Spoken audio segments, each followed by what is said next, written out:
ಹೀಗೆ ಸರ್ಕಾರಕ್ಕೆ ಮತ್ತೆ ಮತ್ತೆ ಮುಜುಗರ ಆಗ್ತಾ ಇತ್ತದು.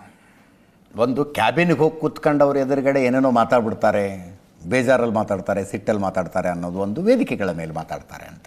ಅದರ ಜೊತೆಗೆ ನ್ಯಾಯಾಂಗದ ವಿರುದ್ಧ ಅದೇನೋ ಹಳೆ ಸಿಟ್ಟಿದೆ ಅನ್ನೋರಂಗೆ ಸುಪ್ರೀಂ ಕೋರ್ಟ್ನ ಜಡ್ಜ್ಮೆಂಟ್ಗಳನ್ನು ಟೀಕೆ ಮಾಡೋರು.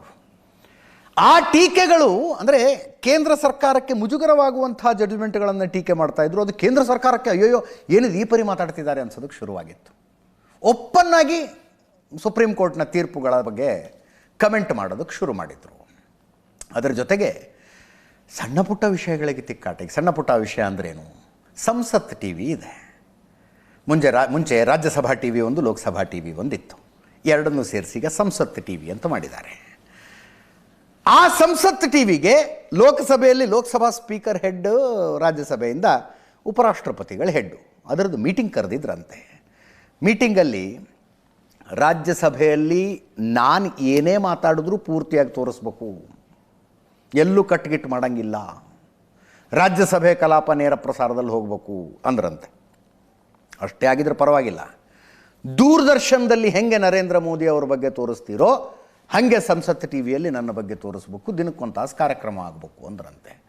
ಅದು ಆ ವಿಷಯನೂ ಹೋಗುತ್ತಿಂಥವೆಲ್ಲ ವಿಷಯಗಳು ಪ್ರಧಾನಮಂತ್ರಿಗಳ ಕಚೇರಿ ತನಕ ಹೋಗೋದೇನು ದೊಡ್ಡ ಮಾತೇ ಅಲ್ಲ. ಗೃಹ ಇಲಾಖೆಗೆ ಒಂದು ಪತ್ರ ಬರೆದಿದ್ರಂತೆ, ಪ್ರಧಾನಮಂತ್ರಿಗಳ ಹತ್ರ ಇರುವ ಮರ್ಸಿಡೀಸ್ ಕಾರ್ ನನಗೂ ಬೇಕು ಅಂತ, ಅದೇ ಥರದ ಕಾರ್ ಬೇಕು ಅಂತ. ಓಕೆ, ರೈಟ್, ಆಯ್ತು. ಉಪರಾಷ್ಟ್ರಪತಿಗಳೊಂದು ಬೆಂಜ್ ಕಾರ್ ಬೇಕಂತೆ, 12 ಕೋಟಿ ರೂಪಾಯಿ ಆಗುತ್ತೆ ಆ ಕಾರಿಗೆ. ಓಕೆ, ಅದನ್ನ 12 ಕೋಟಿ ರೂಪಾಯಿದು ಕಾರು ಸರಿ. ಅವ್ರು ಹೇಳಿದ್ದು ನನಗೊಬ್ಬರಿಗೆ ಅಲ್ಲ, ನನ್ನ ಕಾನ್ವಾಯ್ ಇರುತ್ತಲ್ಲ ಪೂರ್ತಿ ಮರ್ಸಿಡೀಸ್ ಬೆಂಜ್ ಕಾರ್ಗಳದ್ದೇ ಇರಬೇಕು ಅಂದ್ರಂತೆ. ಅಂದರೆ ಒಂದು 8 ಕಾರೇನೋ ಇದಾವೆ ಅವು, 8 ಕಾರಿನ ಕಾನ್ವಾಯ್. ಆ 8 ಮರ್ಸಿಡೀಸ್ ಬೆಂಜೇ ಇರಬೇಕು, 12 ಕೋಟಿ ರೂಪಾಯಿದ್ದು ಬೆಂಜ್ ಇರಬೇಕು ಅಂದ್ರಂತೆ. ಅದನ್ನು ಹೋಮ್ ಮಿನಿಸ್ಟ್ರಿ ಸ್ಟ್ರೇಟ್ ಅವೇ ಇಲ್ಲ, ಇದು ಆಗೋದಿಲ್ಲ ಅಂತ ಹೇಳಿ ಕಳಿಸಿದೆ. ಆಮೇಲೆ ಇನ್ನೊಂದು ಸಲ ಮಿನಿಸ್ಟರ್ಗಳ ಜೊತೆಗೆ ಮಾತಾಡುವಾಗ ಎಲ್ಲ ಮಿನಿಸ್ಟರ್ಗಳ ಕಚೇರಿಯಲ್ಲಿ ನಾನು ಫೋಟೋ ಹಾಕ್ಕೋಬೇಕು ಅಂದ್ರಂತೆ. ಎಲ್ಲ ಮಿನಿಸ್ಟರ್ಗಳ ಕಚೇರಿಯಲ್ಲಿ ನಾನು ಫೋಟೋ ಹಾಕ್ಕೋಬೇಕು. ಇದೆಲ್ಲ ಆಗಿ ನೆನ್ನೆ ಏನಾಗಿದೆ, ಮೊನ್ನೆ ಅಧಿವೇಶನದ ಮೊದಲನೇ ದಿನ ಲೋಕಸಭೆಯಲ್ಲಿ ಆಡಳಿತ ಪಕ್ಷದ BJP ಮತ್ತು ಮಿತ್ರ ಪಕ್ಷಗಳ ಸದಸ್ಯರೆಲ್ಲರೂ ಹೋಗಿ ನ್ಯಾಯಮೂರ್ತಿ ಯಶವಂತ್ ವರ್ಮಾ ವಿರುದ್ಧ ಅಭಿಯೋಜನೆಗೆ ಮನವಿ ಕೊಟ್ಟಿದ್ದಾರೆ, ನೋಟಿಸ್ ಕೊಟ್ಟಿದ್ದಾರೆ. ಲೋಕಸಭಾ ಸ್ಪೀಕರ್ ಓಂ ಬಿರ್ಲಾ ಅದನ್ನು ರಿಸೀವ್ ಮಾಡ್ಕೊಂಡಿದ್ದಾರೆ. ಲೋಕಸಭೆಯಲ್ಲಿ ಕೊಟ್ಟಿದ್ದಾರೆ, ಅದರ ಅರ್ಥ ರಾಜ್ಯಸಭೆಯಲ್ಲೂ ಕೊಡ್ತಾ ಇದ್ರು ಅವರು. ರಾಜ್ಯಸಭೆಯಲ್ಲಿ BJP ಮತ್ತು NDA ಸದಸ್ಯರು ಹೋಗೋದಕ್ಕಿಂತ ಮುಂಚೆ ಕಾಂಗ್ರೆಸ್ಸು ಮತ್ತು ಕಾಂಗ್ರೆಸ್ಸಿನ ಮಿತ್ರ ಪಕ್ಷಗಳ ಸದಸ್ಯರು ಹೋಗಿ ಅಭಿಯೋಜನೆ ಮಾಡಿ ಅಂತ ಅರ್ಜಿ ಕೊಟ್ಟಿದ್ದಾರೆ. ಇದನ್ನವರು ಸ್ವೀಕಾರ ಮಾಡಿಬಿಟ್ರು. ಜಗದೀಪ್ ಧನ್ಕರ್ ಸ್ವೀಕಾರ ಮಾಡಿಬಿಟ್ರು. ಅರೆ, ಆಡಳಿತ ಪಕ್ಷದವ್ರು ಕೊಡೋದಕ್ಕೆ ತಯಾರಿದ್ದಾಗ ವಿಪಕ್ಷಗಳು ತಗೊಂಡು ಅದರ ಮೇಲೆ ಅಜೆಂಡಾ ಫಿಕ್ಸ್ ಮಾಡಿದ್ರಲ್ಲ, ಅದು ಅಷ್ಟೇ ಮನಸ್ತಾಪ ಅಂದ್ಕೊಂಡಿದ್ವಿ ನಾವು. ಅಷ್ಟೇ ಅಲ್ಲ, ಅದು ಅಲ್ಲಿ ಕೇವಲ ಯಶವಂತ್ ವರ್ಮಾ ಅವರ ವಿರುದ್ಧ ಮಾತ್ರ ಅಲ್ಲ, ಇನ್ನೊಬ್ಬ ನ್ಯಾಯಮೂರ್ತಿ ಶೇಖರ್ ಯಾದವ್ ಅವರ ವಿರುದ್ಧವೂ ಅಭಿಯೋಜನೆಗೆ ಮನವಿಯನ್ನು ವಿಪಕ್ಷಗಳ ಕೊಟ್ಟಿದ್ವು. ಇವರೇ ನ್ಯಾಯಮೂರ್ತಿ ಶೇಖರ್ ಯಾದವ್, ಅಲಹಾಬಾದ್ ಹೈಕೋರ್ಟ್. ಇವರ ವಿರುದ್ಧ ಅಭಿಯೋಜನೆ ಯಾಕೆ? ಅಲಹಾಬಾದ್ ಹೈಕೋರ್ಟಿನ ಹಾಲ್ನಲ್ಲೇ ವಿಶ್ವ ಹಿಂದೂ ಪರಿಷತ್ತಿನ ಕಾನೂನು ಕೋಶದ್ದೊಂದು ಕಾರ್ಯಕ್ರಮ ಆಯಿತು. ಡಿಸೆಂಬರ್ 8, ಕಳೆದ ವರ್ಷ ಡಿಸೆಂಬರ್ 8 ಅಲಹಾಬಾದ್ ಹೈಕೋರ್ಟ್ನ ಹಾಲ್ನಲ್ಲಿ ವಿಶ್ವ ಹಿಂದೂ ಪರಿಷತ್ತಿನ ಕಾನೂನು ಪ್ರಕೋಷ್ಠದ ಕಾರ್ಯಕ್ರಮ. ಆ ಕಾರ್ಯಕ್ರಮಕ್ಕೆ ಇವರು ಚೀಫ್ ಗೆಸ್ಟ್ ಆಗಿ ಹೋದರು. ಚೀಫ್ ಗೆಸ್ಟ್ ಆಗಿ ಹೋಗಿ ವೇದಿಕೆಯ ಮೇಲೆ ಏನು ಮಾತಾಡಿದ್ರು?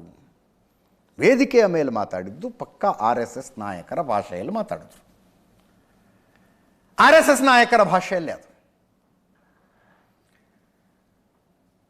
ಯೂನಿಫಾರ್ಮ್ ಸಿವಿಲ್ ಕೋಡ್ ಬರಬೇಕು ಅಂತಂದರು.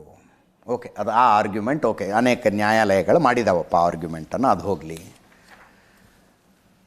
ಭಾರತ ಇಡೀ ಪ್ರಪಂಚವನ್ನೇ ತನ್ನ ಕುಟುಂಬ ಅಂದುಕೊಳ್ಳುವವರ ನಾಡು ಅಂದರು. ಏನು ತಪ್ಪಲ್ಲ, ವಸುದೈವ ಕುಟುಂಬಕಂ ನಮ್ಮ ಸಂಸ್ಕೃತಿ ಅದು. ನಾವು ಒಂದು ಎಳೆಯ ಕರುವನ್ನು ಕೂಡ ಕರುಣೆಯಿಂದ ನೋಡುವವರು ಅಂದರು. ಹೌದು, ಗೋವಿನ ಬಗ್ಗೆ ಗೌರವ ಭಾವನೆ ಇದೆ. ಆದರೆ ನಮ್ಮೆದುರಿಗೆ ಹಸುವನ್ನು ಕತ್ತರಿಸುವವರ ಬಗ್ಗೆ ಏನು ಹೇಳೋಣ ಅಂತಂದುಬಿಟ್ರು. ಹಸುವನ್ನು ಕತ್ತರಿಸುವವರ ಬಗ್ಗೆ ಏನು ಹೇಳೋಣ? ನೀವು ಕುರಾನ್ ಓದಿ, ಬೈಬಲ್ ಓದಿ, ಇನ್ನೇನೇ ಓದಿ, ನೀವು ಹಿಂದೂಗಳೇ. ಹಿಂದೂ ಅನ್ನುವಂಥದ್ದು ಧರ್ಮವಾಚಕ ಅಲ್ಲ, ಅದು ಭಾರತದಲ್ಲಿ ವಾಸಿಸುವವರೆಲ್ಲರಿಗೂ ಅನ್ವಯಿಸುವಂಥದ್ದು ಅಂದರು. ಅಂದರೆ RSS ಸಂಘ ಪರಿವಾರದ ಸಂಘಟನೆಗಳು ಏನನ್ನು ಹೇಳ್ತಾವಲ್ಲ ಅದನ್ನು ಅವರು ವೇದಿಕೆಯ ಮೇಲೆ ಹೇಳಿದರು. ಒಬ್ಬ ನ್ಯಾಯಾಧೀಶರ ಮುಂದೆ ನ್ಯಾಯಾಧೀಶರ ಬಗ್ಗೆ ಮಾತಾಡುವಾಗ ಮೈಯೆಲ್ಲ ಎಚ್ಚರಿಕೆಯಿಂದ ಮಾತಾಡಬೇಕು. ಅದರದ್ದು ವಿಡಿಯೋ ಇರೋ ಕಾರಣಕ್ಕೆ ನಾನು ಹೇಳ್ತಾ ಇದ್ದೀನಿ ಇದನ್ನು.